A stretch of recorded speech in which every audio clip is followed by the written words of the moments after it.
ساڵتان لەبێت لە کۆمەڵگەی پەروەردەیی مارگرێتم یەکێک لە دامەزراوە پەروەردەیە ناحوکمیەکانی هەرێمی کوردستان. کۆمەڵگەی پەروەردەیی مارگرێت لە سەرەتای ساڵی 2009 دروست بووە کە پێک دێت لە دایەنگە و باخچەی ساوایان و قوتابخانە بۆ هەرسێ ئاستەکانی سەرەتایی و ناوەندی و ئامادەیی کە لەلایەن مامۆستا و ستافێکی شارەزا و ڕاهێنرا و لێرە ڕۆژانە وانەکان دەخوێنرێت. کۆمەڵگەی پەروەردەیی مارگرێت هەر ئەوەندەنا بەڵکو چەندین بەشی تری هەیە کە لێرە ڕۆژانە خوێندکاران دەتوانن بە پێی خواست و ئارەزوەکانی خۆیان پەرە بە خوێندنەکەیان بدەن. لێرە لە پاڵ پرۆسە زانستیەکە فێرخوازان دەتوانن بەهرەمەند بن بە پەروەردەیەکی تایبەت و ڕێزگرتن لە بەهاکان.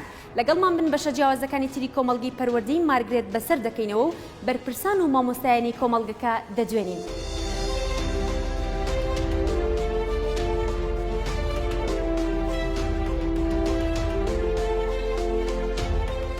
کۆمەڵگەی پەروەردەیی مارگرێت دەکەوێتە هەواری شار لە سلێمانی و لەسەر ڕووبەری 20,000 مەتر دووجا بە شێوازێکی تەواو مۆدیرن و پێشکەوتوو دروستکراوە و توانای لە خۆگرتنی 4,000 فێرخوازی هەیە.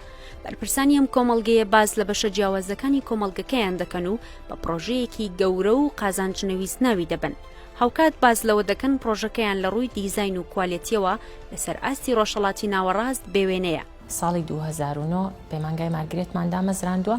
لەو کاتەیە تەنها پەیمانگای فێربوونی زمانە بیانیەکان و زانستی کۆمپیوتەر بووە. هەتاوەکو لەو ساڵەیە کۆمەڵێک فێرخواز وەرگیراون بۆ پەیمانگا. لە دوای ئەوەیە ڕادیۆی مارگرێت دامەزراوە. ڕادیۆی مارگرێتی ژۆک و پێویستێکی ئەو کاتە کە دامەزراوە کۆمەڵێک بەرنامەی هونەری لە خۆگرتووە کە چاوپێکەوتنی هونەری بوو و کۆمەڵێک بەرنامەی پەروەردەیی لە خۆگرتووە. بە دوای ئەوەیە ساڵی 2013 کۆمەڵگەی پەروەردەیی مارگرێت بە ئام دامەزراوە کە هەموو پرۆژەکانمان پرۆژەی قازانجنەویستە، تەنها مەبەستی هاوکاریە، مەبەستی ناردنی معریفەیە بۆ ناو کۆمەڵگا، بڵاوکردنەوەی هوشیاری خوێندنەوەیە. یعنی ئێمە ئێستەیەکێک لە پرۆژەکان کە هەمان بووە خوێندن بکەین بە کلتور، خوێندنەوە بکەین بە کلتور.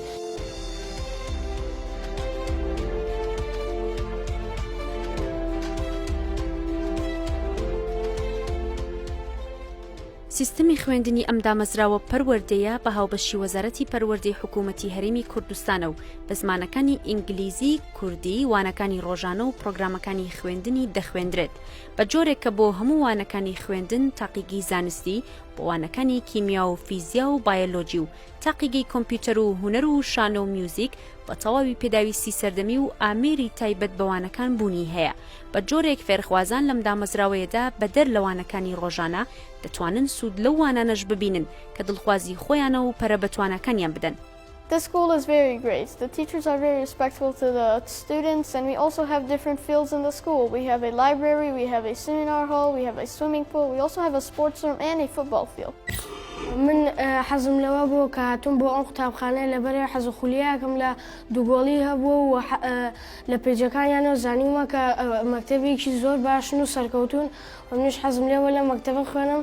We have different instruments and different equipment for every kind of lesson. For example, like telescopes and different things for science. We have pianos and other instruments for music, which is like a very good thing that all students need to understand classes better. And the students here are very well behaved and they aren't bullies, and it's very fun to hang out with the students. من بۆ ئێرەم هەڵبژاردووە لە ڕێی ئەکادمی پێشکەوتن وانەکانیان بە زمانی ئینگلیزی دەخوێنن. هەروها بیناکی نیوە بە شێوەیەکی مۆدێرن دروست کراوە، پۆلەکانی فراوانە و ژووری وێنە و کۆمپیوتەر و هۆڵی سیمینار و ساینس لابەکەشمان بێوێنەیە.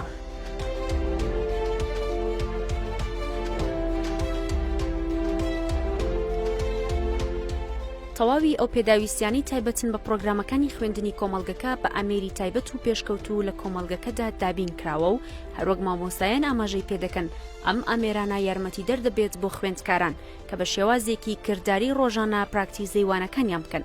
خۆتان نەزانن مامۆستایەتیەکێکە لە ئەو ئیشانەی کە زۆر هیلاکەرە، بەڵام ئەوەی کە تۆزی ئیشەکەت لەسەر ئاسانەکە ئەوەیە کە هەموو ئەو هۆکارانە دەستەبەر بێن کە واد لەیەکا بی مامۆستایەکی باش و تێگەیشتنی تەلەبەکان ئاسانەکە.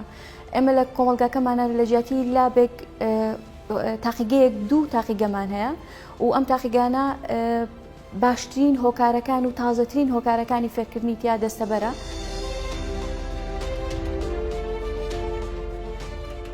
کۆمەڵگەکە پێک دێت لە باخچی ساوایان کە بە شێوازێکی سەردەمی و پێداویستی تەواو جیاواز ئامادەکراوە و لەلایەن ستافێکی تەواو شارەزا و ڕاهێنرا و بڕێوە دەبرێت.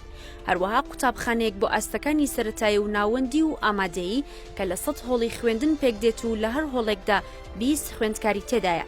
هەروەها لە ناو کۆمەڵگەکە کتێبخانەیەکی گەوری تێدایە کە 3000 کتێبی بۆ ئاستەکانی سەرەتایی و ناوەندی و ئامادەی تێدا جیاکراوەتەوە و کورتکراوەیەکی ناوەندی ڕۆشنبیری جەمال عیرفانە. هەروەها کۆمەڵگەکە سپۆرت سنتەرێکی تایبەت و گەورەی تێدایە کە هۆڵێکی جیمناستیک و بالیە و تێنس و مەلەوانگەیەکی گەورە و مۆدێرن و گۆڕەپانێکی یاری لەخۆ دەگرێت.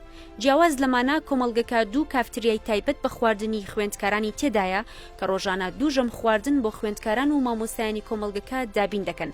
لەگەڵ ئەوانشدا هۆڵێکی گەورە لە کۆمەڵگەکەدا هەیە کە بە هۆڵی سیمینار و بۆنەکان ناسراوە و سکرینێکی گەورەی سینەمایی تێدا جێگیر کراوە کە یەکەم دامەزراوی پەروەردەی یەکارێکی وهای تێدا کرابێت کە زۆر کاتوەک سینەمایەکی سەردەم سوودی لێ دەبیندرێت.